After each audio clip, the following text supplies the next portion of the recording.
everybody. Welcome to the Orange Pill Podcast. I want to shift gears to some positive news here that is happening. Let me bring this up here. So one of the things that happens in Bitcoin is people say, who don't understand it, say it's bad for the environment. And Bitcoin has now answered to that. And I think what happened was Bitcoin mining takes a lot of energy. There's no two ways about it. And Bitcoiners who are like solution-oriented problem solvers, especially the people, the core developer types and the miners, like a lot of smart tech and finance people, have done several things. They've found where there's wasted energy at a power plant that just is being wasted, and they attach Bitcoin mining operations to it to utilize wasted energy.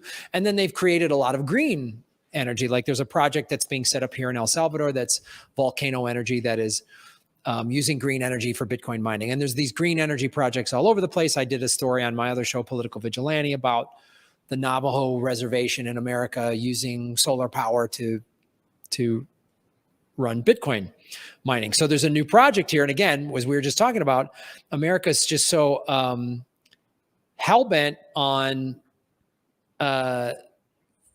China is the evil enemy and all this stuff. And this is like, and people say, yeah, but China's done this and this. I'm like, I'm not saying there aren't legit criticisms of China, but China is not even close to the awful stuff that America's doing. And one of the things that China's doing that America could be doing, it's actually spending money in the Silk and Road Initiative to get allies. We go get allies by sanctions and war and destroying societies. China comes in and says, we'll build you a port, we'll build you a stadium, we'll build you a lot. They built a library here in El Salvador. It's state of the art, one of the most amazing libraries in the world now.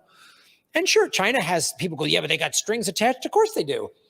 If I invested in your project or you invested in my project, there's strings attached. You expect something for your investment. But what would you want? And an investor saying, we're going to give you a bunch of money to build up your country's infrastructure, or we're going to bomb the ever-living snot out of you and ruin your generations and kill people. Like, what would you take? Yeah, give me the money and I'll take whatever deal you got. So this is clearly one is better than the other. Yes. In comparison, it's yes. Like, I mean, there is no like, all total altruistic good guy of the world. That doesn't exist. All of the world superpowers have an element of bad about them. However, there are different levels of bad. And look, it's the hilariousness of American hypocrisy of this country, America, that is the most capitalist place ever. Is like, boy, China's just giving these countries money because they want profit in return. Like, that's all America does. Like, with everything, with schools, we put people in jail for smoking a plant. Like, what? What are you talking about? Suddenly, China's just trying to make a profit, and America isn't. But this is, again, in Bitcoin Magazine Pro. The Ethiopian government is set to enter a partnership with companies from China to establish powerful Bitcoin mining infrastructure in the country, all centered around a massive hydroelectric dam. So that's another thing that I've seen Bitcoin mining projects do. When I was at Adopting Bitcoin conference here in El Salvador in November, I was part of this Bitcoin Film Fest. And there was somebody that had a documentary of all of these Bitcoin mining projects going to pre-existing hydroelectric dams that generate a lot of energy. Dams, people think dams are to generate electricity. Most dams are for water management, and you can then use the water management to generate electricity, right? So they, again, found these dams where there's excess energy being used that no one is using, that's not going into the power grid that they're attaching mining to. And so this is what China's doing. I mean, what would you rather have America do, Ron? Do stuff like this in Ethiopia, or sanction and bomb and back some horrible dictator just because he's going to let your, oil companies go in there and wreak havoc? I mean, like, what would you rather have? Yeah, the choice is obvious. And yeah, when you see stuff like this, because, when it comes to Bitcoin in general, I'm not, I'm not where you're at. Sure. But I'm also not, you hear people on the total other end that just, and people that are completely dismissive, excuse me, I don't get it, because I'm like, how can you look at, stuff like the blockchain and all these different advancements and say there's nothing good in this. There's nothing valuable in this. Like I just don't get it. There's so much. And so when you bring it to the environmental space, when people say that, like, oh, well, it takes up a lot of energy. And I'm like, yeah, I don't dispute that, but at least they're being proactive about it. Can you say the same thing about Wall Street? And I mean, and for a long time you couldn't. Now in the finance space, there are ways you can divest your investments from fossil fuels. Like there are like kind of investment portfolios that are doing that now.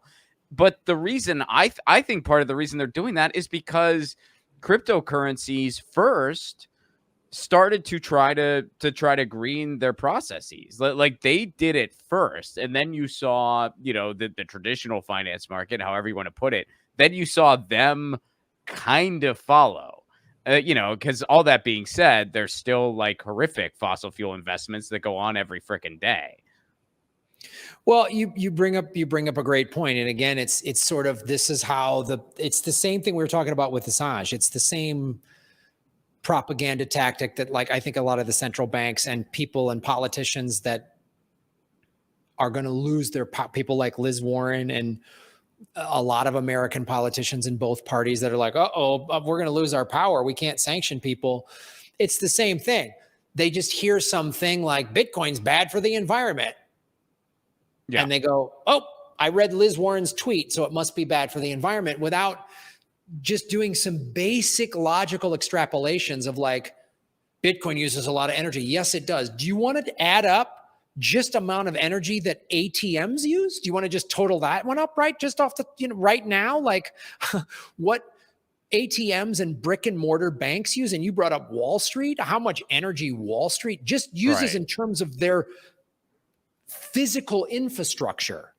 Not to mention the other thing you brought up, which is Wall Street is backing the petrodollar and coal and natural gas and all these things that are horrible for the planet.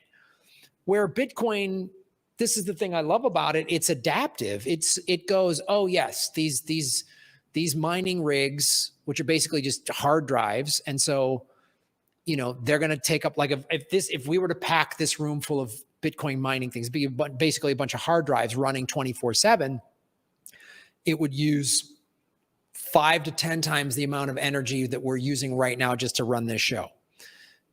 That's a lot. That's absolutely a lot. But then Bitcoiners go, well, how do we fix that? What do we do? Let's put solar panels on it, because that's part of it, is what's built into the equation. This is why whomever created Bitcoin was a genius. The biggest cost in mining is the energy. So if you can get your energy costs down, your mining profit goes up, right? Mm-hmm. So a bunch of tech people and finance people are going to go, how do we do this? Let's figure this out. And that's the thing about tech people, just sit down, they see a problem, and they go, how do we solve it? They don't sit there and go, I read Liz Warren's tweet, I'm dumb, Julian Assange helped Trump. Like they just don't scream. They actually go looking for evidence and data and solutions, which is the thing I like about the space, is it's like everyone wants to find solutions rather than just scream online because they read the tweet of a corrupt politician. Well, because it's still relatively new. I mean, it's been around a while, but in the big scheme of things, it is still new. So there's a certain proactivity that is in this space that just doesn't exist in a lot of the other ones. And so when they point a finger, it's just like, yeah, that's a valid critique, but look at the other structures we have. They are certainly no better. And no one really has a response for that. It's just like, well, cryptocurrency. Okay, well, look at Wall Street though. Like, aren't that? Well, yeah, but it's like, okay, so what's your answer then? Like, are you just gonna like go? I mean, so I hear you.